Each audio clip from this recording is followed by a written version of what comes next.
अस्सलामुअलैकुम, welcome to my YouTube channel. और हम स्टार्ट करें स्पेशल पैथोलॉजी सीरीज़। और इसका जो पहला टॉपिक है that is rheumatic fever versus rheumatic heart disease. And I am 100% confident कि ये लेक्चर लेने के बाद आप बहुत आराम से डिफ्रेंशिएट कर सकेंगे कि इन दोनों में आखिर क्या फ़र्क होता है। सो द बेसिक हेडिंग्स जिनके अंडर हम इन सारी चीज़ों को डिस्कस करेंगे। The first is the definition, right. So rheumatic fever से स्टार्ट करते हैं।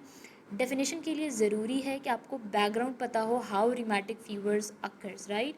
तो होता ये है कि ग्रुप ए स्ट्रेप्टोकोकल इन्फेक्शन होगा जिस that is basically pharyngitis.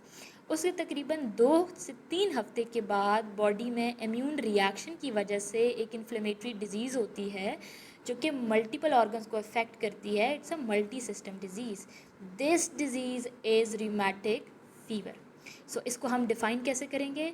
So rheumatic fever is basically a immunologically mediated multi-system inflammatory disease which occurs 2 to 3 weeks after the group A streptococcal pharyngitis. अब बात आती है what do we mean by multi system. Multi system के लिए आपने याद रखना है निमोनिक जॉन्स, और इससे आप पता लगाएंगे कि कौन कौन से ऑर्गन्स इन्वॉल्व होते हैं। J for joints, this heart, and for the nodules it means subcutaneous nodules, so subcutaneous tissue is involved. E for erythema, इसका मतलब स्किन इन्वॉल्व है। S for Sydenham's chorea, so brain is involve. तो ये major 5 organs हैं जो कि involve होंगे। So that's why it is called as a multi system disease. फिर आती बात है पैथोजेनेसिस की। पैथोजेनेसिस इज़ वेरी इंपॉर्टेंट कि आखिर होती क्यों है ये।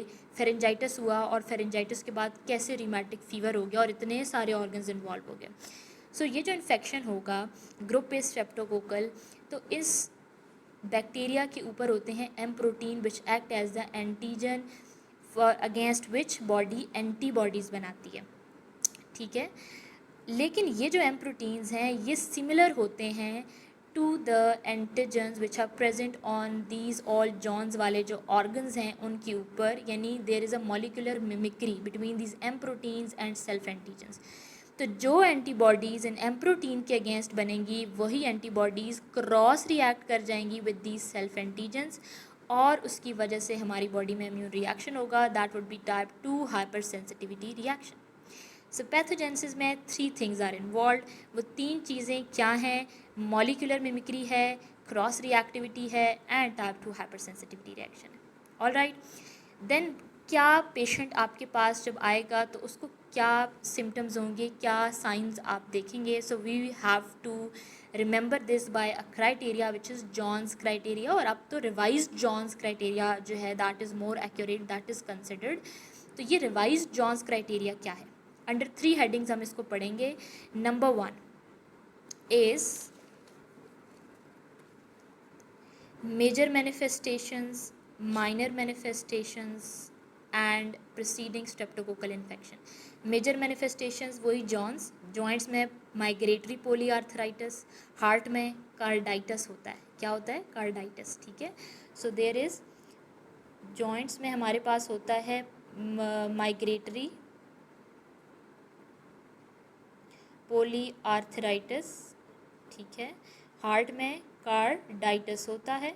देन सबकुटेनियस नोड्यूल्स होते हैं स्किन में, आपको पता है एरिदीमा होता है। एंड देन ब्रेन में साइडनहैम कोरिया। ये मेजर मैनिफेस्टेशंस हैं जॉन्स क्राइटेरिया के अकॉर्डिंग। माइनर आपने फ्लैब से याद रखना है। Flab, F for fever, L for labs. Labs में ऑब्वियसली देयर इज इन्फ्लेमेशन, तो ESR, CRP, WBCs all are raised. A for arthralgia, ठीक है, जॉइंट पेन। पी में प्रीवियस रिमेटिक फीवर हिस्ट्री होती है पेशेंट को। ई फॉर ECG में changes आती हैं। PR interval is prolong. Preceding streptococcal infection का कैसे पता चलेगा? जब आप सिंस फेरेंजाइटिस है, गला ख़राब है, तो आप थ्रोट स्वैब लेंगे, कल्चर करेंगे, पॉजिटिव आएगा। एंड कुछ और एंटीजन्स होते हैं स्ट्रेप्टोकोकस के ऊपर जिसमें एंटी स्ट्रेप्टोकोकल स्ट्रेप्टोलिसिन ओ होता है। There streptolysin O, right. तो उसके अगेंस्ट एंटीबॉडीज़ बनती हैं। So anti streptolysin O antibodies भी प्रेजेंट होंगी अगर ये इन्फेक्शन हुआ होगा तो। DNase B होता है इसमें, सो उसके अगेंस्ट भी एंटीबॉडीज़ बनेंगी, सो एंटी डीएनएज एंटीबॉडीज़ भी इंडिविजुअल के अंदर प्रेजेंट होंगी। हाउ यू विल डायग्नोज के इंडिविजुअल जो है उसको रिमेटिक फीवर है। सो दो मेजर मैनिफेस्टेशन अगर हैं और उसको preceding streptococcal infection by any of these 3 point अगर पता चल रहा है, इसका मतलब रिमेटिक फीवर है।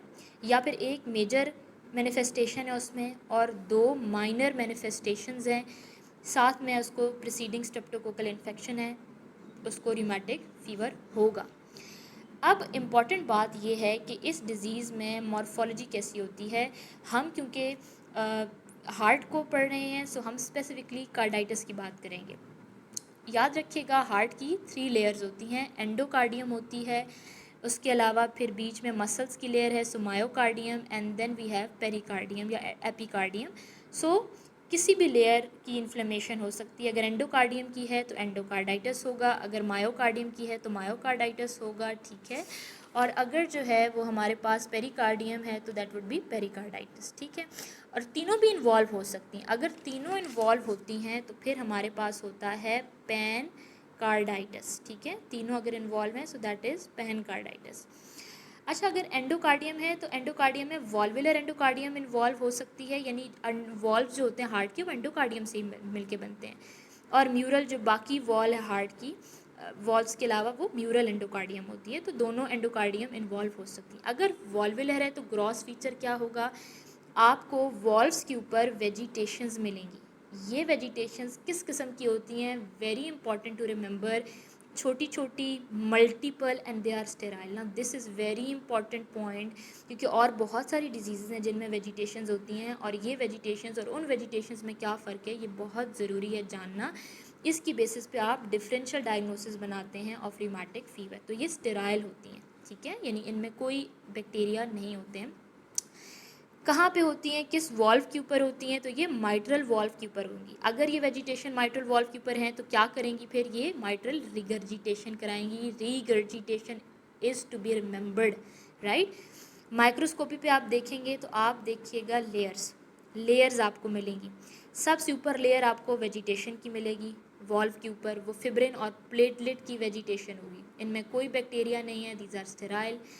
इन वेजिटेशन के नीचे आपको फिब्रिनॉइड नेक्रोसिस और उससे नीचे आपको इन्फ्लेमेशन मिलेगी। As a name indicates itis, so there would be inflammation.